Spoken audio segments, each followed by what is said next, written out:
अस्सलामुअलैकुम। तो भाई आज जो है अपना चैप्टर नंबर 2 शुरू करेंगे, जो कि है हमारे पास काइनेमेटिक्स। ठीक है, काइनेमेटिक्स में सबसे पहला टॉपिक हमारे पास है स्केलर क्वांटिटीज़ और वेक्टर क्वांटिटीज़। याद रखिएगा, ये टॉपिक बहुत ज़्यादा इंपॉर्टेंट टॉपिक है और इस टॉपिक से ही आगे जो है वो आपके पास और कॉन्सेप्ट भी मौजूद हैं फ़िज़िक्स के अंदर। तो इस टॉपिक का अच्छी तरह समझ में आना बहुत ज़रूरी चीज़ है। ठीक है, तो मैंने बात आपको इम्पोर्टेंस बता दी इस टॉपिक की, तो हर बच्चा इस वीडियो को गौर से देखे, क्योंकि मैंने एग्जाम्पल दे देकर स्केलर क्वांटिटीज़ और वेक्टर क्वांटिटीज़ को समझाना है। सबसे पहले हमने कहाँ से लेके कहाँ तक पढ़ना है मैं ये बता दूं। हम पेज नंबर 31 पूरा कंप्लीट करेंगे और पेज नंबर 32 में जो हमारे पास टॉपिक मौजूद है addition of vector by head to tail rule method, इसको करेंगे। ठीक है, तो ये इंपॉर्टेंट टॉपिक हो गया आपका। अच्छा, अब यहाँ पर आ जाओ स्केलर क्वांटिटीज़ और वेक्टर क्वांटिटीज़। भाई देखो, स्केलर क्वांटिटीज़ बच्चों को वैसे ज़्यादातर याद ही होती हैं कि भाई मास, स्पीड और इस तरह डिस्टेंस, ये हमारे पास स्केलर क्वांटिटी हो गई। सही बात है, लेकिन ये ऐसा होता क्यों है, ऐसा हम करते क्यों हैं, ये भी पता होना चाहिए और ऐसा हमें ज़रूरत क्यों पड़ती है।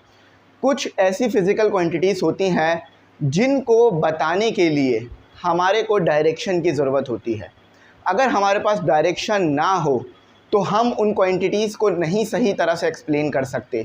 तो ऐसी क्वांटिटीज़ को हम कहते हैं वेक्टर क्वांटिटीज़। हर फिज़िकल क्वांटिटी के साथ एक मैग्नीट्यूड आता है। फॉर एग्जांपल ये 4, ये क्या हो गया आपके पास, ये हो गया आपके पास मैग्नीट्यूड। ठीक है, और उसके आगे हमने लगाया एक यूनिट, तो ये क्या हो गया आपके पास, यूनिट। अच्छा, अब कभी कभार हमें मैग्नीट्यूड और यूनिट के साथ साथ यहाँ पर एक डायरेक्शन की भी ज़रूरत पड़ जाती है। बेसिकली हम डायरेक्शन को लगाते तो यहाँ नहीं है, लेकिन हमें ज़रूरत पड़ जाती है कि हमें डायरेक्शन भी पता हो। अब फॉर एग्जांपल ये एक स्केलर क्वांटिटी है, ये क्या है, एक स्केलर क्वांटिटी। क्यों स्केलर क्वांटिटी है? 4 kg, 4 यानी मैग्नीट्यूड, kg यानी यूनिट। सिर्फ आपको मैग्नीट्यूड चाहिए और यूनिट चाहिए, आपके पास क्वांटिटी पूरी तरह एक्सप्लेन हो गई। ऐसी क्वांटिटीज़ को आप कहते हो स्केलर क्वांटिटी। एक बात याद रखना, इसकी सीधी सीधी डेफिनेशन ये है, अगर कोई भी आपसे सवाल कर ले स्केलर क्वांटिटी क्या होती है, तो आपने सीधा उसको कहना है कि वो क्वांटिटी जिसमें सिर्फ हमारे पास मैग्नीट्यूड चाहिए हो और हमारे को एक यूनिट चाहिए हो, तो वो क्वांटिटीज़ हमारे पास स्केलर, और डायरेक्शन की ज़रूरत बिल्कुल भी ना हो। फॉर एग्जांपल, इसको एग्जांपल दे दो। आप अक्सर ग्रॉसरी तो अपने घर की लेकर आते होंगे, छोटा मोटा सामान। आपको आपके घर वाले कहते हैं कि 4 kg जो है वो, या 4 kg शुगर ले आओ, इधर से या उधर से नहीं, वो जनरल आपको कहते हैं 4 जो है वो 4 kg शुगर ले आओ। डायरेक्शन बताने की ज़रूरत नहीं पड़ती। हाँ, डायरेक्शन वो इसलिए बता रहे होते हैं कि जहाँ पर सस्ती शुगर मिल रही हो या चीनी सस्ती मिल रही हो या अच्छी क्वालिटी। लेकिन आपको सिर्फ 4 kg भी कहें तो आप शुगर जाकर ले आओगे, कोई मसला नहीं होगा, है ना, 4 kg शुगर। लेकिन अब आपके घर वालों ने आपको एक छोटा सा काम कह दिया, आप चला रहे थे मोबाइल, आपके घर वालों ने कहा इधर आओ और ये छोटा सा हमारा काम करो। और वो काम क्या था कि 4 न्यूटन की फोर्स लगाओ। ठीक है, आपने आधी बात सुनी है, याद रखिएगा, आपने अभी तक आधी बात सुनी है। आपको कहा गया 4 न्यूटन की फोर्स लगाओ, ये यूनिट भी आ गया, मैग्नीट्यूड, आप फ़ौरन से गए फोर्स लगाना शुरू कर दी और इस ऑब्जेक्ट को आपने इधर से उधर कर दिया। यहाँ पर था इनिशियल पोजीशन, यहाँ थी इसकी इनिशियल पोजीशन, आप ये रहे, ठीक है, आप ये रहे, इनिशियल पोजीशन इस बॉक्स की यहाँ थी आपके पास, आप यहाँ पर ले आए इसे। ठीक है, यहाँ पर A और यहाँ पर B, आप गए और आपने फ़ौरन फोर्स लगाई और ऑब्जेक्ट को A से B पे ले गए। लेकिन आपके घर वाले आप पर गुस्सा हो गए, खुश होने के बजाय वो आप पे गुस्सा हो गए। क्यों? क्योंकि उन्होंने आपको ये तो कहा 4 न्यूटन की फोर्स लगाओ या 4 फोर्स लगाओ और इस ऑब्जेक्ट को मूव कराओ, लेकिन उन्होंने ये थोड़ी ना कहा था कि इस ऑब्जेक्ट को B प्लेस पे मूव कराओ। उन्होंने कहा था इस ऑब्जेक्ट को, उन्होंने कहना था आपको इस ऑब्जेक्ट को C प्लेस पे मूव कराओ। तो डायरेक्शन की ज़रूरत पड़ी, है ना। तो वो फिज़िकल क्वांटिटी जिसमें आपको हमेशा डायरेक्शन भी पता होनी चाहिए कि अगर फोर्स लगानी है तो कहाँ लगानी है, टॉर्क पैदा करना है तो किस डायरेक्शन में करना है, और इसी तरह से डिस्प्लेसमेंट कवर करना है तो किस डायरेक्शन में करना है। ऐसी तमाम क्वांटिटीज़ को आप कहते हो वेक्टर क्वांटिटीज़। ठीक है, ये आपके पास क्या हो गई, एक वेक्टर क्वांटिटी हो गई। इसमें आपको डायरेक्शन भी चाहिए, लेफ़्ट की तरफ जाना है या राइट की तरफ, ये भी आपको पता होना चाहिए। अक्सर न्यूमेरिकल पढ़ते हो ना, कहा जाता है 4 Newton force is applied on left, 4 Newton force is apply on right, 4 Newton force is applied on upward, 4 Newton force is applied on downward. ये सब पढ़ते हो ना, तो डायरेक्शन बताई जा रही होती है। तो बस इतना सा याद रखो कि वो फिजिकल क्वांटिटी जिसमें डायरेक्शन चाहिए हो वो आपके पास वेक्टर क्वांटिटी है। अब इसको ज़रा बुक की डेफिनेशन भी समझ लो, और वही चीज़ बुक में लिखी हुई है। तमाम, तो वो फिजिकल क्वांटिटी, तमाम फिजिकल क्वांटिटी से मुराद वो नहीं है कि जितनी भी फिजिकल क्वांटिटी आती हैं, नहीं, तमाम वो फिजिकल क्वांटिटी, ख़ास quantities which can be specified, जिन्हें वाजे किया जा सके, वो फिजिकल क्वांटिटी जिन्हें वाजे किया जा सके उनके मैग्नीट्यूड से, इसे कहते हैं मैग्नीट्यूड। ठीक है, इस नंबर को कहते हैं magnitude. And a proper unit, और उसका एक प्रॉपर यूनिट हो आपके पास, ठीक है, उसका एक प्रॉपर यूनिट हो, नोन एज स्केलर क्वांटिटी। देखो डायरेक्शन का कोई जिक्र आया, कोई जिक्र नहीं आया डायरेक्शन का, है ना। तो उस तरह की फिजिकल क्वांटिटी को आप कहते हो वेक्टर स्केलर क्वांटिटी। ठीक है, सिर्फ अच्छा याद रखो बच्चे, मैग्नीट्यूड में बहुत कंफ्यूज हो रहे होते हैं, सर ये मैग्नीट्यूड क्या है। मैग्नीट्यूड कुछ नहीं है, एक नंबर है, एक मिकदार है, एक तादाद है। ठीक है, आपको जब भी चीनी लेने भेजा जाता है तो तादाद बता के भेजा जाता है ना, ऐसा तो नहीं कहते घर वाले चीनी ले आओ। अगर आपको वो कह भी दें तो आप 1 किलो लाएंगे, कंफ्यूज रहेंगे, 1 किलो लेनी है, 2 किलो, 3 किलो, कंफ्यूज रहेंगे। तो वो आपको जो है वो तादाद बता के भेजते हैं कि 1 किलो चीनी, 2 किलो, 3 किलो चीनी ले आओ जाके। ठीक है, तो ये याद रखना, इसमें आपको मैग्नीट्यूड तो हर फिजिकल क्वांटिटी में चाहिए और यूनिट भी चाहिए। अब डायरेक्शन की वजह से क्वांटिटी वेक्टर और स्केलर हो जाती है। अच्छा, अब यहाँ पर आ जाओ, सेम डेफिनेशन है, बस डायरेक्शन का फ़र्क है। ऑल थोस फिजिकल क्वांटिटीज़, वो तमाम physical quantities having both magnitude and direction, जिसमें मैग्नीट्यूड भी हो, यूनिट भी हो, डायरेक्शन भी हो। यहाँ यूनिट भी लिख लो, ठीक है, यूनिट भी लिख लो, unit, magnitude, unit and direction with proper unit, unit नीचे आ गया, चलो, with proper unit, unit also, unit के बगैर नहीं होगी कभी भी स्केलर क्वांटिटी या vector quantity. Obey the vector algebraic are known as vector quantity. अब आप बोलोगे ये वेक्टर एल्जेब्रिक क्या है? ये वेक्टर एल्जेब्रिक ये है कि दो क्वांटिटीज़ हैं आपके पास वेक्टर, उन दोनों क्वांटिटीज़ को आपस में आप वेक्टरली एल्जेब्रिकली मिला लो, यानी एक को दूसरी में ऐड कर दो, एक को दूसरी से मल्टीप्लाई कर दो, एक को दूसरी से डिवाइड कर दो, एक को दूसरी से माइनस कर दो। ये होता है वेक्टर एल्जेब्रिक या एल्जेब्रिक। आपको पता है ना, मैं कहूँ एल्जेब्रा करो तो आप क्या करते हो, एक्स वाई आपकी फॉर्म में आ जाता है, एक्स वाई आपकी दिमाग में आता है, तो वही एक्स वाई आना दिमाग में, ये एल्जेब्रा है। एल्जेब्रा यानी इसमें अरिथमेटिक रूल्स का भी लगना आ जाता है। ठीक है, तो ये आपके पास तमाम हो गई वेक्टर क्वांटिटी, समझ गए ना वेक्टर। अच्छा, कुछ वेक्टर क्वांटिटीज़ और स्केलर क्वांटिटीज़ लिख लो अपने पास, और बुक में भी लिख के दी है, बल्कि बुक से ही पढ़ लो, बराबर में पेज चल तो रहा है। अच्छा, हमको पता है भाई स्केलर क्वांटिटीज़ कौन कौन सी है। हमारे पास लेंथ एक स्केलर क्वांटिटी है, लेंथ से मुराद डिस्टेंस, डिस्टेंस हमारे पास एक स्केलर क्वांटिटी है। हमारे पास मास एक स्केलर क्वांटिटी है, हमारे पास स्पीड एक स्केलर क्वांटिटी है। अच्छा, टाइम स्केलर क्वांटिटी है या वेक्टर क्वांटिटी है, ये मुझे कमेंट सेक्शन में बता दो। ठीक है, उसके अलावा आपके पास जो है वो इलेक्ट्रिक फ्लक्स एक स्केलर क्वांटिटी है, मैग्नेटिक फ्लक्स भी एक स्केलर क्वांटिटी है। इसी के साथ साथ आपके पास और भी चार्ज, ये भी एक स्केलर क्वांटिटी आ जाती है आपके पास। ठीक है, वॉल्यूम, वेलोसिटी, विस्कोसिटी। ठीक है, अच्छा, वेलोसिटी से मुराद यहाँ पर स्पीड है। ठीक है, स्पीड अलग चीज़ है, स्पीड में आपके पास डिस्टेंस आ रहा होता है और वेलोसिटी में आपके पास डिस्प्लेसमेंट आ रहा होता है। अच्छा, अब वेक्टर क्वांटिटीज़ लिख लो, डिस्प्लेसमेंट, फोर्स, टॉर्क, और आपके पास आ गया और भी इसके साथ आपके पास आ गई, इसके पास यहाँ पे भी कुछ लिखी हुई है, velocity, acceleration, momentum, linear momentum, angular momentum. इस तरह की जो क्वांटिटीज़ हैं वो आपके पास वेक्टर क्वांटिटीज़ हैं। और वेक्टर क्वांटिटीज़ बहुत सारी हैं, सारी आपको पता होनी चाहिए क्योंकि ये बहुत आगे हेल्पफुल होती हैं। याद रखना, वर्क एक वेक्टर क्वांटिटी नहीं है, वर्क एक स्केलर क्वांटिटी है। क्यों? क्योंकि वो डॉट प्रोडक्ट है दो वेक्टर क्वांटिटीज़ का। वो आगे अभी डिटेल में टॉपिक आ रहा है, ये चैप्टर हम मैथ में कवर कर चुके हैं, अब हम फिज़िक्स में कवर कर रहे हैं, इसके कॉन्सेप्ट और डिटेल ले रहे हैं। वैसे तो मुझे ये चैप्टर पहले कराना था आपको, बाद में इसलिए कराया क्योंकि ये बुक लेट आई थी। ठीक है, अच्छा, अब हमारा ये कॉन्सेप्ट हो गया क्लियर। अब आ जाओ रिप्रेजेंटेशन ऑफ वेक्टर क्वांटिटी। अब देखो स्केलर क्वांटिटी, अब हमारी बात खत्म हो गई, स्केलर क्वांटिटी बहुत ईजी है, हमें वो एक्सप्लेन हो गई। अब हमें रिप्रेजेंटेशन सीखनी है, वेक्टर क्वांटिटी को रिप्रेजेंट कैसे करते हैं, लिखते कैसे हैं उसको। ठीक है, तो अब हम हेड टू टेल रूल को समझ लेते हैं और साथ ही साथ ना रिप्रेजेंटेशन ऑफ वेक्टर क्वांटिटी को भी देख लेते हैं। अच्छा देखो, रिप्रेजेंटेशन मैंने बता दिया था जैसे कि रिप्रेजेंट यानी लिखते कैसे हैं हम वेक्टर क्वांटिटी को।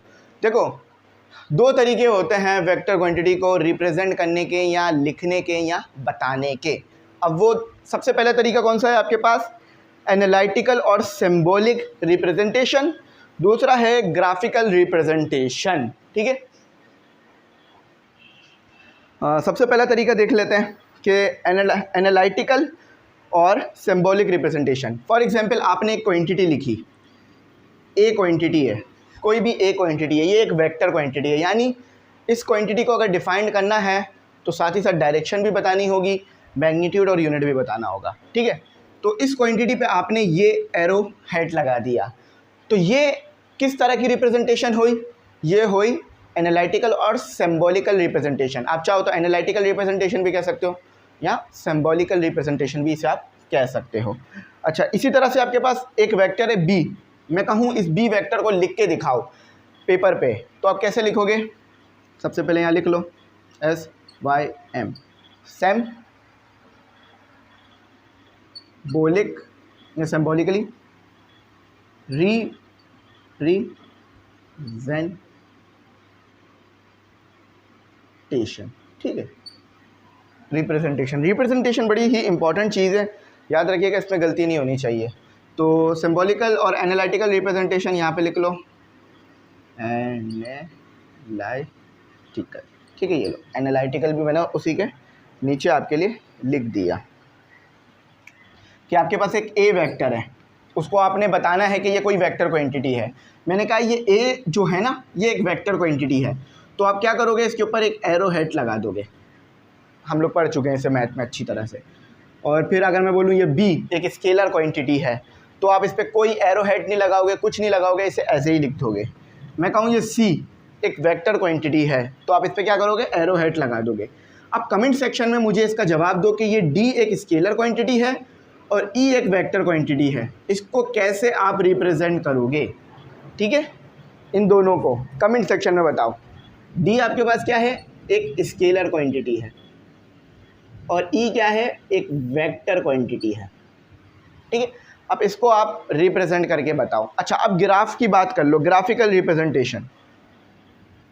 ठीक है, ग्राफ, और ये सबसे ज़्यादा इंपॉर्टेंट है, ग्राफिकल रिप्रेजेंटेशन। ठीक है, ग्राफिकल रिप्रेजेंटेशन। ग्राफिकल रिप्रेजेंटेशन का मतलब ये है कि ग्राफ बनाकर उसके अंदर वेक्टर और स्केलर क्वांटिटी बनाई जाए। अच्छा, मैं थोड़ा सा एनालिटिकल और सिंबॉलिकल रिप्रेजेंटेशन पढ़ देता हूँ।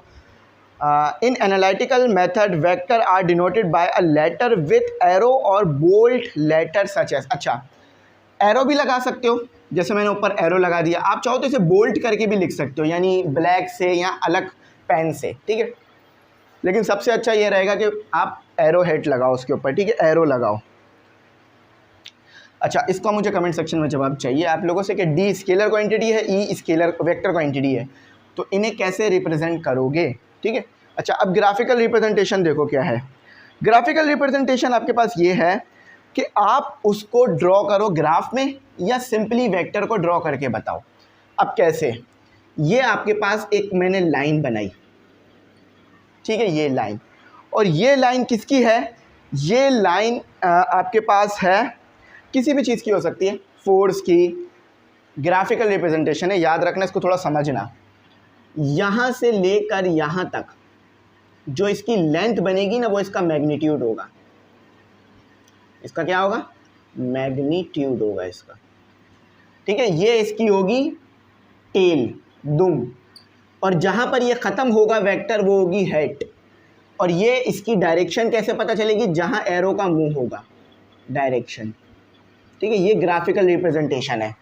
मैंने कहा आप एक 4 न्यूटन का वेक्टर प्रोडक्ट बनाओ, 4 न्यूटन का एक वेक्टर क्वांटिटी ग्राफिकली रिप्रेजेंट करके दिखाओ।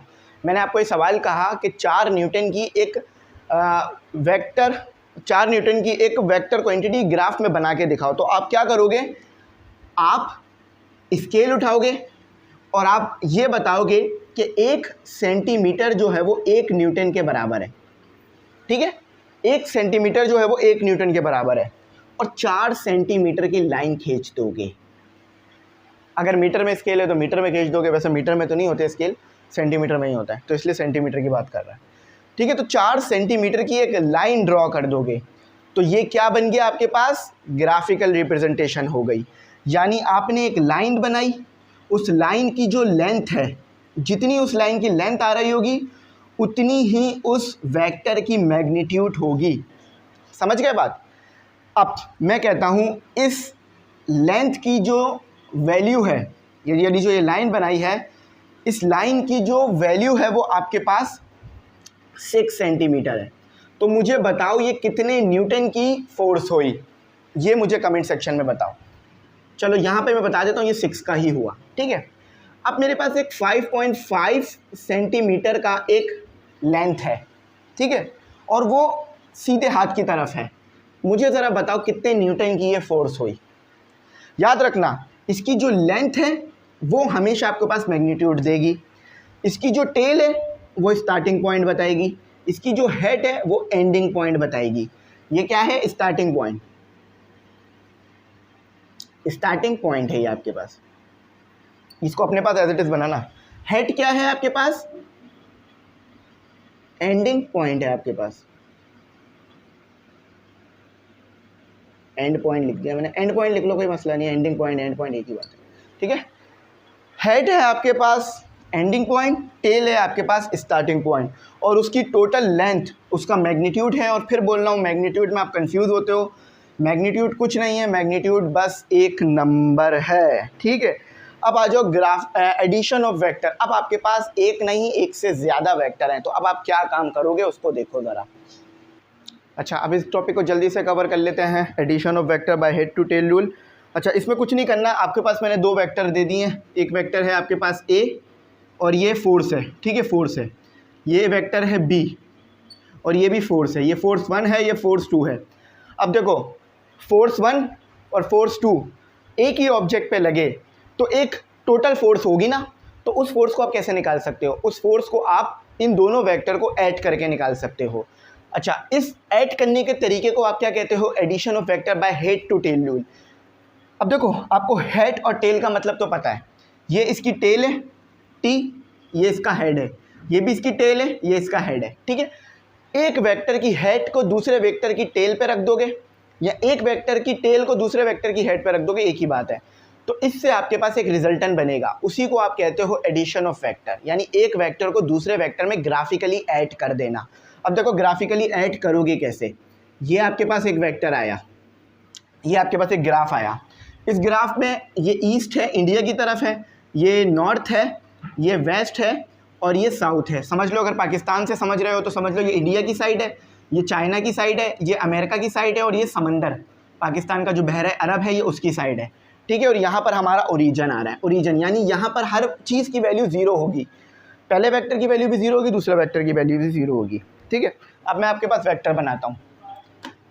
अच्छा, पहला वेक्टर हमारे पास इस तरह से है, पहला वेक्टर मैंने रख दिया, ये वेक्टर हो गया मेरे पास ए, ठीक है। और दूसरा वेक्टर मेरे पास किस तरह से है, इस तरह से ना, ऊपर की तरफ जा रहा है, इसको मैंने थोड़ा यूँ सीधा करके रख दिया, उसको मैंने ऊपर की तरफ करके रख दिया। दूसरा वेक्टर मेरे पास ये आ गया, और ये वेक्टर क्या है, बी। अब ये दोनों वेक्टर, इस वेक्टर की हेड इस वेक्टर की टेल के साथ ऐसे मिलाओगे तो ये रिजल्टेंट बनेगा एक आपके पास, ये एक रिजल्टेंट बनेगा। देखो मैंने क्या किया, हेड टू टेल रूल कह रहा है ना, तो इस वेक्टर की हेड पर दूसरे वेक्टर की टेल रख दी। याद रखना, कभी भी ऐसा नहीं कर सकते आप कि एक वेक्टर की हेड पर दूसरे वेक्टर की हेड रख दो, ये गलत है। एडिशन में कभी भी ऐसा नहीं किया जाएगा। अगर ऐसा आप कभी भी शो करोगे तो इसका मतलब ये होगा कि ए वेक्टर बी वेक्टर को कैंसिल कर रहा है, ठीक है, ए वेक्टर बी वेक्टर को कैंसिल कर रहा है, तो कभी भी ऐसा नहीं करना। ये हमसे वाइवा में हमारी टीचर ने पूछा था, तो ये बड़ा इसको कोशिश करना रिप्रेजेंटेशन में गलती ना करो, कभी भी ना करो, ठीक है। तो ये रिजल्टन आ गया। अब इसको अगर लिखना है तो कैसे लिखोगे, R = A + B, A + B, ठीक है। तो ये आ गया आपके पास addition of vector by head to tail rule. अब एक बात याद रखना, addition of vector by head to tail rule की मदद से आप जितने भी वेक्टर हैं उनको आपस में ऐड कर सकते हो। ठीक है, अभी आपको आगे law of parallelogram, law of triangle और दूसरे लॉस पढ़ाए जाएंगे। उन लॉस में आप सिर्फ दो दो वेक्टरों को, तीन तीन वेक्टरों को ऐड कर सकते हो, लेकिन हमेशा बात याद रखना, हेड टू टेल रूल की मदद से n नंबर ऑफ वेक्टर को आप आपस में ऐड कर सकते हो। ये पॉइंट याद रखना हमेशा, ठीक है। n number of vector, n number of vector can be added, ठीक है, ऐड किया जा सकता है। तो हेड टू टेल रूल की मदद से आप n नंबर ऑफ वेक्टर को आपस में ऐड कर सकते हो।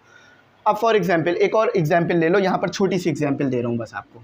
मेरे पास ये वेक्टर है b नहीं कहो, b प्राइम, बल्कि इसको कोई और नाम दे लो क्योंकि b हम इसे कह चुके ना। ये एक वेक्टर है हमारे पास टॉर्क का, जो कि है हमारे पास d। ये है एक वेक्टर हमारे पास e।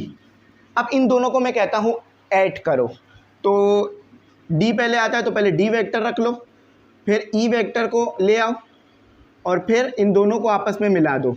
ठीक है, इस वेक्टर से टेल शुरू करो, दूसरे वेक्टर की हेड से मिला दो। याद रखना, जब भी आपको कैसे पता चलेगा कि ये रिजल्टन है, ठीक है, रिजल्टन को पहचानना सिखाता हूँ, कि वो किसी वेक्टर की टेल से शुरू हो रहा होगा। रिजल्टन की जो टेल है वो किसी और वेक्टर की टेल से शुरू हो रही होगी और उसकी हेड जो है वो किसी दूसरे वेक्टर की हेड पे जाके ख़त्म हो रही होगी। तो इस तरह से जो वेक्टर बनेगा वो आपके पास कौन सा बनेगा, वो आपके पास आपका रिजल्टन बनेगा। जब भी कोई बोले रिजल्टन कैसे पहचानना है, सिंपल तरीका है, आपने बोलना है कि जो रिजल्टन की टेल होगी ना वो किसी दूसरे वेक्टर की टेल से शुरू हो रही होगी। यहाँ देखो जल्दी से ज़रा आके, ये ई वेक्टर की टेल कहाँ है, ये रही ना, और रिजल्टन की टेल कहाँ है, ये रही, दोनों एक ही जगह से शुरू हो रही है। अच्छा, उस रिजल्टन वेक्टर की टेल किसी दूसरे वेक्टर की टेल से शुरू हो रही होगी और उस रिजल्टन वेक्टर की हेड किसी दूसरे वेक्टर की हेड से मिल रही होगी। तो देखो इसकी हेड किसी दूसरे वेक्टर से डी ई लिख लो, ठीक है, डी ई, क्योंकि डी पहले आता है ना इसलिए डी लिख लो। तो इस रिजल्टन वेक्टर की हेड ई वेक्टर की हेड से जाके मिल रही है, रिजल्टन पहचान लोगे, हमेशा रिजल्टन ऐसी पहचान में आएगा। अभी यहाँ पर तो बहुत आसान है रिजल्टन पहचानना, लेकिन ये रिजल्टन पहचानना मुश्किल कहाँ होता है, पैरेललोग्राम में, क्योंकि डायगोनल में रिजल्टन मौजूद होता है, वो दिखता नहीं है, मुश्किल होती है। तो इस तरह से तो समझ गए ना हेड टू टेल रूल कैसे आता है। थोड़ा सा मैं पढ़ भी देता हूँ आपके पास head to tail rule. Head to tail rule method और physical method is one of the easiest method use to find the resultant vector. Head to tail rule का इस्तेमाल मैं क्यों कर रहा हूँ, देखो दोनों में मैंने रिजल्टन बनाया, इसमें भी रिजल्टन बनाया, इसमें भी रिजल्टन बनाया। तो हेड टू टेल रूल का इस्तेमाल हमारे पास रिजल्टन पता करने के लिए किया जाता है और ये सबसे आसान तरीका है वेक्टर को आपस में ऐड करने का। सबसे ईजीएस्ट वे कौन सा है वेक्टरों को आपस में ऐड करने का, हेड टू टेल रूल। किसी भी यूनिवर्सिटी के स्टूडेंट के पास चले जाओ, बोलो ये ए वेक्टर है, ये बी, ये सी, इनको ऐड कर दें, वो फ़ौरन हेड टू टेल रूल लगाकर R is equal to A plus B plus C कर देंगे, क्योंकि एडिशन ही सबसे आसान चीज़ रहती है, सब्ट्रैक्शन भी उसके मुकाबले में मुश्किल मानी जाती है। तो सबसे आसान तरीका है आपके पास हेड टू टेल रूल, दो वेक्टरों को ऐड करने का। तो यहाँ पर ये टॉपिक मैंने एक्सप्लेन कर दिया और अगर आप चाहो तो ये एक ट्रायंगल बन रहा है ना, इसको ट्रायंगल बना लो, ओ ए बी। अच्छा याद रखना ये ओ ए बी वर्टेक्स हैं। वर्टेक्स क्या होता है, जहाँ पर दो लाइन आपस में आके मिलती हैं। अब आप बोलोगे सर आप क्या कह रहे हैं, समझ नहीं आ रही बात। तो देखो यहाँ पर दो लाइनें आपस में मिल रही हैं, आर वाली लाइन और ए वाली लाइन यहाँ पर आपस में आके मिल रही है। अच्छा ये वेक्टर है तो इसके ऊपर ये तो बनेगा ना, मैंने भी कहा ना वेक्टर है, तो ये भी वेक्टर क्वांटिटीज निकलनी होंगी, रिजल्टन भी। तो मैंने क्या कहा था कि वेक्टर है तो वो एरो बनेंगे। अच्छा तो इन्होंने एक इजाफी चीज़ दी हुई थी कि ओ बी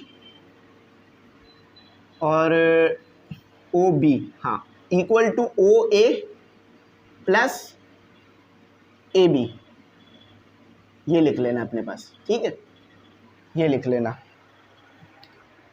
ये चीज़ मैंने नहीं लिखी थी क्योंकि मैंने कहा इसको पहले एक्सप्लेन कर दूँ फिर लिखूँ। तो ट्राइंगल के इन्होंने वर्टेक्स ले लिए। ओ ए लाइन किसके बराबर है, ओ ए लाइन आपके पास बराबर है ए के, तो देखो यहाँ पर ये ए आ गया, ठीक है। ए बी लाइन किसके बराबर है, ए बी लाइन आपके पास बी के बराबर है, तो देखो बी आ गया। ओ बी लाइन किसके बराबर है, ओ बी लाइन आप देख सकते हो आर के बराबर है, तो ये आर आ गया। तो यहाँ पर हमारा ये कॉन्सेप्ट पूरी तरह से एक्सप्लेन हो गया, ठीक है। मैंने ग्राफ भी बना के, मैंने इसको ग्राफ में भी बता दिया और उसके अलावा इसको ड्रॉ करके भी दिखा दिया। अब मैं उम्मीद करता हूँ किसी बच्चों को मुश्किल नहीं हुई होगी। थोड़ा सा ये वीडियो खिंच गई, लेकिन ये समझाना बड़ा ज़रूरी था, तो इसलिए मैंने थोड़ा टाइम ले लिया आप लोगों से। उम्मीद करता हूँ आपको मेरी बात समझ में आई होगी, और अगर ना आई हो तो ज़रूर पूछना, मैं ज़रूर गाइड करूँगा। इसके बाद आप दूसरा टॉपिक शुरू करेंगे, इसी का जो टॉपिक है आगे वाला वो शुरू करेंगे, जो कि है हमारे पास एडिशन ऑफ वेक्टर या properties of vector addition. Vector को आप और भी तरीके से ऐड कर सकते हो, law of parallelogram, law of triangle की मदद से, तो वो कराऊंगा। Thanks for watching. अल्लाह हाफिज़। अपनी कीमती दुआ में मुझे ज़रूर याद